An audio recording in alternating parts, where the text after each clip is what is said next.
আসসালামু আলাইকুম সবাই সবাই কেমন আছেন? আশা করছি সবাই ভালো আছেন। আলহামদুলিল্লাহ আমরাও ভালো আছি। আজকে আপনাদের সাথে একটা রেসিপি শেয়ার করব, যার জন্য আবার চলে আসলাম। আর আপনাদের সাথে একটু শেয়ার করি। দেখেন, এই জায়গাটায় কাজ চলছে কনস্ট্রাকশনের। এত আওয়াজ যে মাথা ধরে যাচ্ছে। আর এই জায়গাটায় খুব সুন্দর একটা পুকুর ছিল, খুবই ভালো লাগতো। এখন ওই পুকুরটা ভরাট করে এখানে বিল্ডিং তোলা হচ্ছে।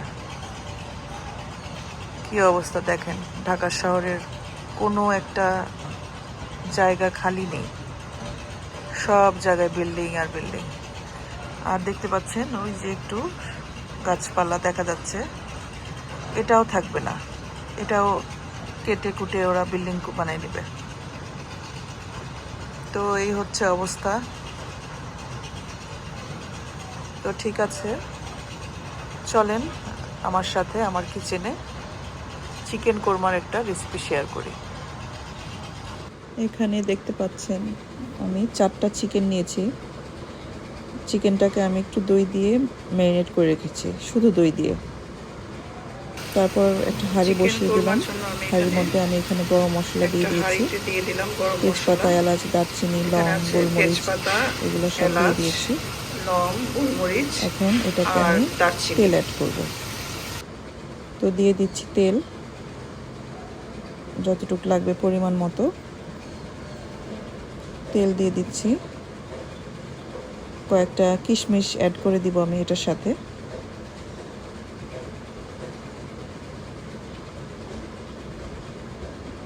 কিশমিশটা দিয়ে দিয়েছি। পেঁয়াজটা অ্যাড করে দিচ্ছি। পেঁয়াজটাকে আমি হালকা ব্রাউন করে ভেজে নেব।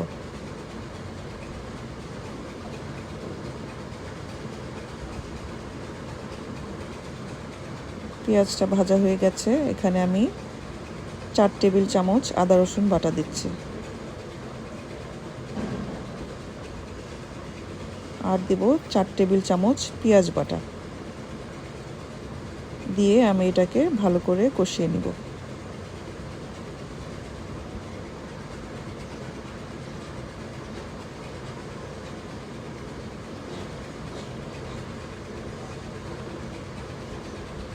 পেঁয়াজটা দিয়ে দিচ্ছি।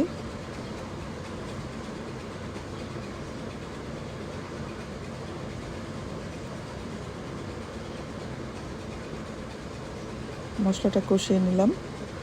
এখন আমি দিয়ে দিচ্ছি ধনিয়ার গুঁড়া 2 চা চামচ, জিরার গুঁড়া 2 চা চামচ।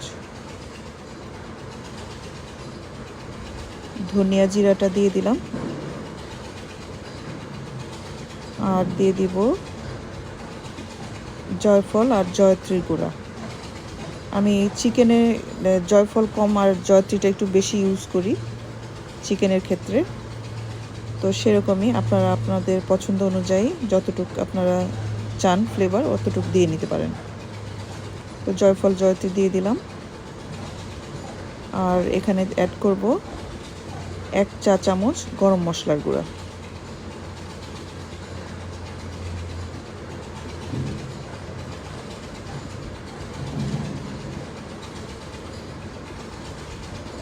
সব কিছু মিক্স করে নিচ্ছি একসাথে।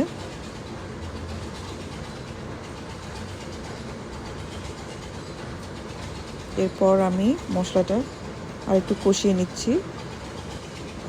এরপর অ্যাড করে দিব টক দই।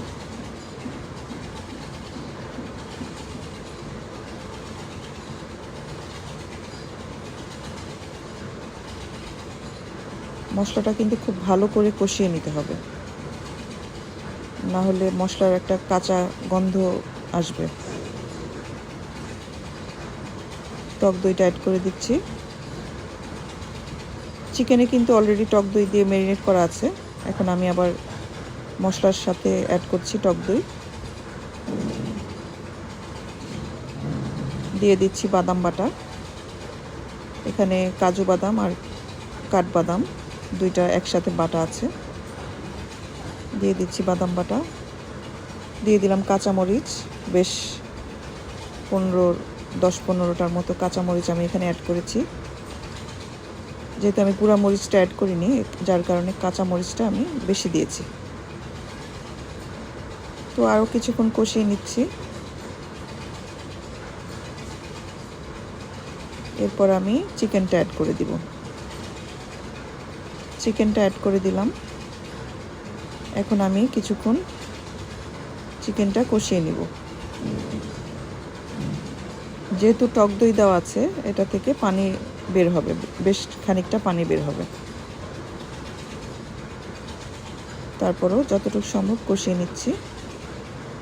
এখানে দেখতে পাচ্ছেন পানি উঠে এসেছে।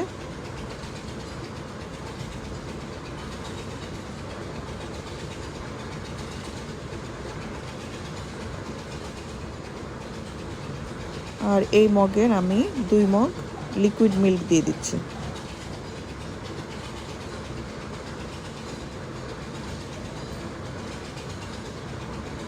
আর সাথে আমি 3 মগ, সেম মগের 3 মগ নর্মাল পানি অ্যাড করব, চিকেনটা খুব ভালো মতো সিদ্ধ হওয়ার জন্য।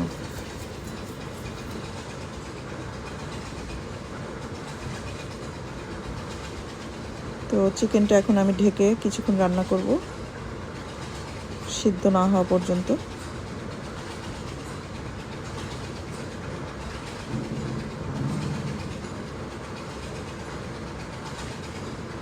আমি চিনি অ্যাড করে দিলাম। চিকেন কোরমাতে চিনি একটু বেশি ইউজ করলে ভালো, টেস্টটা ভালো হয়। আর যেহেতু আমরা টক দই দিয়েছি, টক দইয়ের তরকারিতে একটু চিনিটা অ্যাড করা জরুরি, টেস্টটা ব্যালেন্স করার জন্য।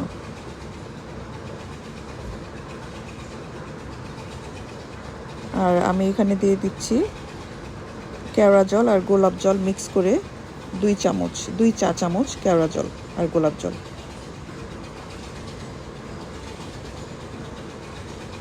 চিকেনটা আমার প্রায় হয়ে এসেছে, হয়ে গেছে চিকেন কোরমাটা। আমি এখন ঘি অ্যাড করব।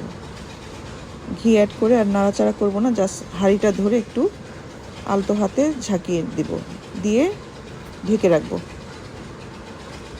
ঘিয়ের ফ্লেভারটা ছড়ানোর জন্য। তো এখানে দেখতে পাচ্ছেন আমি একটু বাদাম দিয়ে দিয়েছি উপর থেকে, সার্ভ করে দিলাম। তো ঠিক আছে, কেমন লাগলো আমার রেসিপিটা জানাবেন, আর আমার চ্যানেলের সাথেই থাকবেন আশা করছি। আসসালামু আলাইকুম।